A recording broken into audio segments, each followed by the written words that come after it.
Hey guys, and welcome to this new video. So this video I'm going to show you basically my Slayer setups and my essential items for Slayer. Now with my new series on the main account, which is going to be making as much GP as possible for Necromancy, a lot of it's going to be based around Slayer tasks and training the rest of my combat stats up. So to do that, rather than just do some certain combat methods, I wanted to do some Slayer because it does a bit of variety.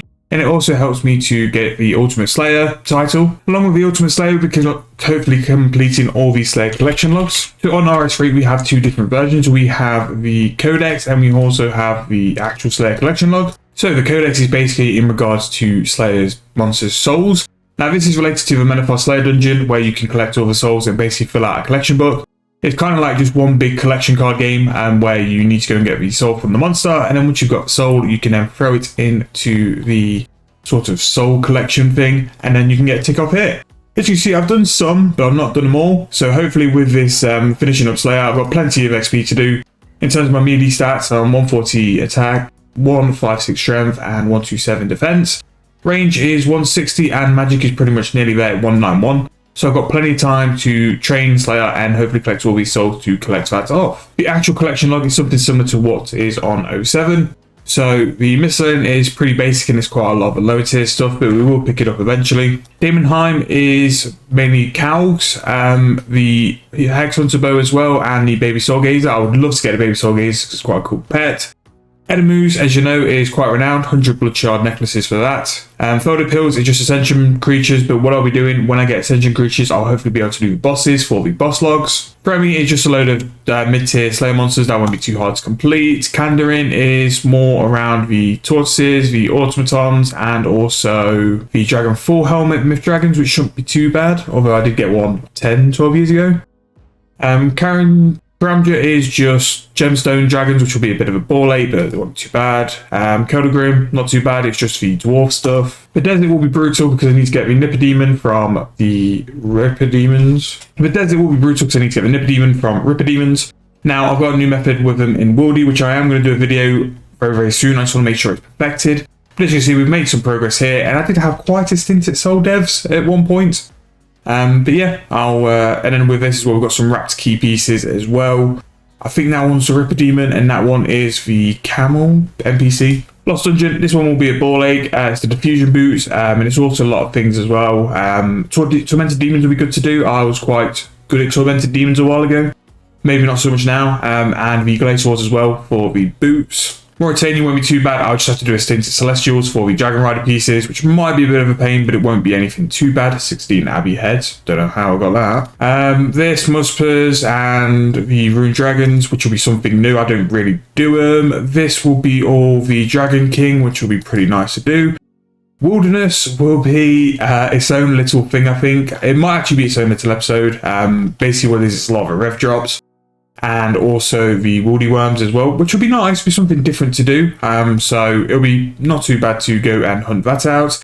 And to complete the final log, I've seen the Dragonic Visage. I won't go and hunt for it. If I need to hunt for it, I will go and do QBD. So that's all the logs, so that's sorted. Right, so in terms of my invos, there is some items that always come with me and will always be in my invo. This will be the Enhanced Excalibur, the Ancient Ritual Shard, the Ancient Ritual Shard as well. So what the Excalibur does is basically for the spec attack, it will heal you 400 HP over time. The Ritual Shard is basically the same. It will heal you a percentage of your prayer points over a period of time as well. It's like a sort of jumped up restore potion, prayer renewal even. For that. Now, I always take magic note paper, even if I don't need to on a task, because it's a chance to note stuff and just bit more loot from it. The most important item I find for Slayer is the Spring Cleaner. Now this is fully upgraded. Now if you haven't upgraded it, the game gives out so many untradeable springs nowadays. Just use it and then just buy the rest. Springs as well are under 900 GP. Just buy it, it's fully upgraded because you get so many more benefits. Now I have this on high alch for all the options. And this is what will make probably a decent chunk of a GP I'm going to have. The gem bag, because it actually really does help and it really does sort of build up over time. Herb bag, because as well, that's something which will build up over time and it's something I always find dead useful. Items which will typically come on every task. It might vary, but the Demon Horn necklace will always come on most of my tasks. Slayer Kit will always come as well because that is a teleport to the Slayer Master and also a chance for me to pick my own task. And normally the Dungeoneering Master Cape will come as well. If I need a space, that's the first thing I'll put back in.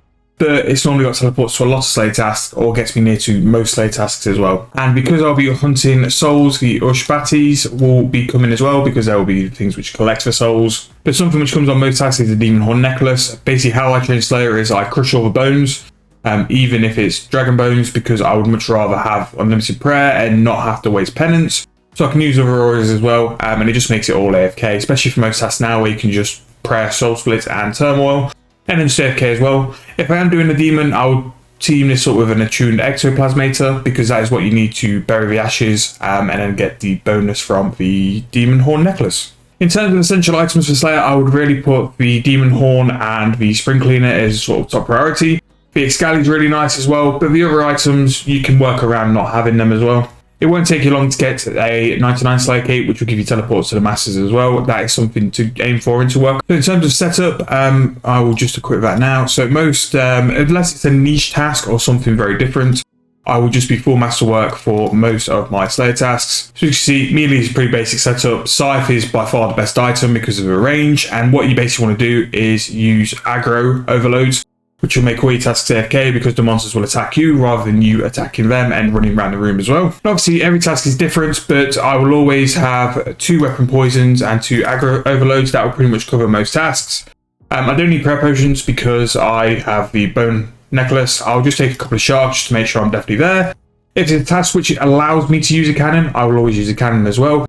And sometimes I can drop the aggro overload and just go for a holy overload, because the cannon will be what is causing the aggression, because it will be luring the bosses to me. If you've got a task which benefits from it as well, Cinderbanes are a nice upgrade. It can stack on top of the poison, and it's something I probably would bring most tasks anyway. But the whole point of this series as well is if we get any very niche tasks which make a lot of money, but also have their own special way of killing them, I'll make a sort of special parts of the video, or maybe if it's something that warrants its own part of the video or a brand new video, I can do something like that as well. And then we can do plenty of guides while I'm chasing the Slayer logs and hopefully making a lot of money along the way. So another thing about Slayer as well, as you see, I'm not wearing a Slayer mask. Now, with the benefit of Anachronia, my Slayer mask is on the Slayer stand. You need, I think it's a tier 3 punter base, which will take a little bit of while, and it is a little bit time gated, but it's definitely worthwhile because it then frees up the helm slot for you to get a more DPS based perk, while still having that Slayer helm perk on top. With Slayer as well, you've got the tool belt, which gives you access to putting items on your tool belt. Now, if I didn't have the tool belt, these items would be in my invo. The Bone Crusher, because you need that to tie in with the Demon Horn Necklace. The Seeder Side is very nice because it either burns seeds away or collects seeds into the invo. The Charming Imp will pick up all your charms. The Herbicide will also burn off any herbs you don't want, but bring the herbs into your invo. And the Advanced Gold Accumulator as well will be picking up all the GP on the floor, but that requires 1.4 mil Dungeoneering tokens. As well as these items, which are very, very, very beneficial, you've also got some of the special Slayer item finishes, which are quite often the items you do forget. So that's Rock Hammer, all the sorts of shakers for various low tier Slayer monsters, Slayer Belt, and the Crystal Chimes. Now, if at any point you want to adjust what seeds or what items you pick up, if you click on the settings, it allows you to go into it and go through all the items of what you want to destroy or what you want to pick up. If you go to the bottom as well, there is a perk to collect the seeds straight into the invo. And what I really like about this as well is it does give you the XP and the GP, so you can really decide if it's worth picking up or worth destroying. At the minute, due to prices of herbs, nowadays for herbs, I definitely want to go back through to make sure they are definitely things you want to destroy. The herb prices are a lot better now, so there are lots of herbs you would much rather want to pick up rather than destroy. Not as much as selecting your third and not preferred in block tasks, that's more important. But things like the Charming Imp, the Herbicide, the Accumulator, Bone Crusher and Seeder Side save 5 invo spaces, which if we didn't have that, it would make the invo very heavy. This gives us a good chance of 11 slots for us to fill in with different forms of loot. Now, this will definitely change throughout the episodes as well, but I'll just go through my block list really quick. Now, this will definitely change over the next couple of episodes, but we're starting out with 5.3k Slayer points. So, on my blocks, Black Demons, Mutated Dinkos, Stalker Creatures, which will probably come off because that is Soul Gazers, Calphites, Living Wyverns, and Automatons. Things on my list: Creatures of Daemonheim, Dagonoths, Sword of Arrows, Enemus, Corrupted Creatures, and Errors. Again, that will change, and then I'm also going to toggle these options as well. I will need to be doing Nightmares, TDs, Glaciers as well for collection log stuff. It'll be quite nice to have a bit of variety in it as well. In terms of these tasks, these are all actually pretty decent for GP. The only ones which are a bit rubbish are the Aquanites. I wouldn't really touch them, but the others aren't too bad. TVs are good charms. Maybe not as good jobs as they used to be. Nightmares have the gauntlets. Glacials are actually bank at the minute. Nihils are quite consistent because they drop the items needed for Nihil pouches, and Muspers are quite decent for Alex. And then the last few items I'm just going to go and show in my bank as well, because I'm not going to lie, I forgot them. So from Treasure Hunter a couple of years ago, it did have a promo which linked to Slayer masks. So here I've got the Gano, the Aerith, the Ice Strike Worm, Abyssal Demon, Dark Beast and Gargoyle. What these do basically give you a chance every couple of days to force a task, and once you hit 1,000 they change into the helm of that monster. But before that, for 1,000 kills you pretty much get a chance at double loot. Now you can reset this with Spirits of the Battle, but as we've shown previously, it's been way better to use them on the Dagannoth mask, which is why I've not used them. But if I ever need to force tasks to either hunt this specific monster or for some easy points, in the case of Abyssal Demons, Dark Beasts and Gargoyles, I can do that to build the Slayer points up if I ever needed them. So I hope you enjoyed. I hope you like this little episode breaking down how I do my Slayer invo, why I bring certain things and stuff like that. I'm hoping if I do that sort of now, over the next couple of episodes, it just saves you guys wondering what these items are in my invo. If there's anything different for a certain Slayer task, I'll make sure to explain it and show, right, this is why I'm doing this for that particular reason. But yeah, hope you enjoyed. If you have, please leave me a like and subscribe, and I hope you're looking forward to these videos. I'm hoping for once a week on the weekend, and we can crack them out depending on the tasks we get. But yeah, I'll see you guys in the next video. Hope you enjoyed.